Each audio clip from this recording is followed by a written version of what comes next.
नमस्कार। आजपासून सुरू होणाऱ्या नवरात्र उत्सवाच्या सर्वांना भरभरून शुभेच्छा। तुमच्यातील ऊर्जा अतिशय वृद्धिंगत हो, तुमच्यातील प्रतिभा अधिकाधिक परिपक्व होत राहो, तुम्हाला नवीन नवीन गोष्टी करण्यासाठी सतत प्रेरणा मिळो अशी सदिच्छा व्यक्त करते। आजपासून आपण रोज एका स्तोत्राचं पठण करणार आहोत आणि मग कोजागिरीपर्यंत त्या प्रत्येक स्तोत्राचा क्रमाने अर्थ पण बघणार आहोत। आज आपण सरस्वती अष्टोत्तर शतनाम स्तोत्र या स्तोत्राचं पठण करणार आहोत। सरस्वती ही विद्येची देवता आहे, ज्ञानाची देवता आहे आणि म्हणूनच आजची सुरुवात पहिल्या माळेची सरस्वती पूजनाने। सरस्वती अष्टोत्तर शतनाम स्तोत्रम।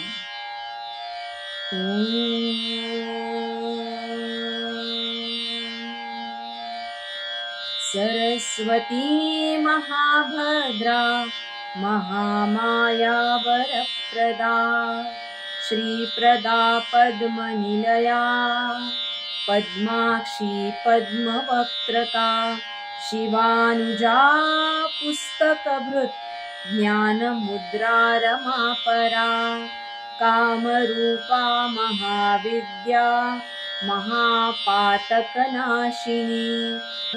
महाश्रया मालिनी च महाभोगा महाभुजा महाभागा महोत्साहा दिव्यांगा सुरवंदिता महाकाली महापाशा महाकारा महांकुशा पीता च विमला विश्वा विद्युन्माला च वैष्णवी चंद्रिका चंद्रवदना चंद्रलेखा विभूषिता सावित्री सुरसा देवी दिव्यालंकार भूषिता वाग्देवी वसुधा तीव्रा महाभद्रा महाबला भोगदा भारती भामा गोविंदा गोमती शिवा जटिला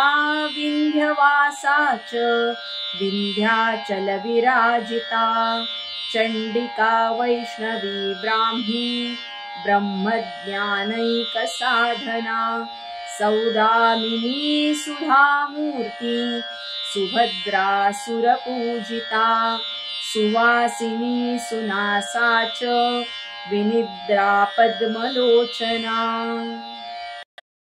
विद्यारूपा विशालाक्षी ब्रह्मजाया महाफला त्रयीमूर्ति त्रिकालज्ञा त्रिगुणा शास्त्ररूपिणी शुंभासुर प्रमथिनी शुभदा च स्वरात्मिका रक्तबीज निहंत्री च चामुंडा चांबिका तथा मुंडकाय प्रहरणा धूम्रलोचन मर्दना सर्वदेवस्तुता सौम्या सुरासुर नमस्कृता कालरात्रि कलाधारा रूप सौभाग्यदायिनी वाग्देवी च वरारोहा वाराही वारिजासना चित्रांबरा चित्रगंधा चित्रमाल्य विभूषिता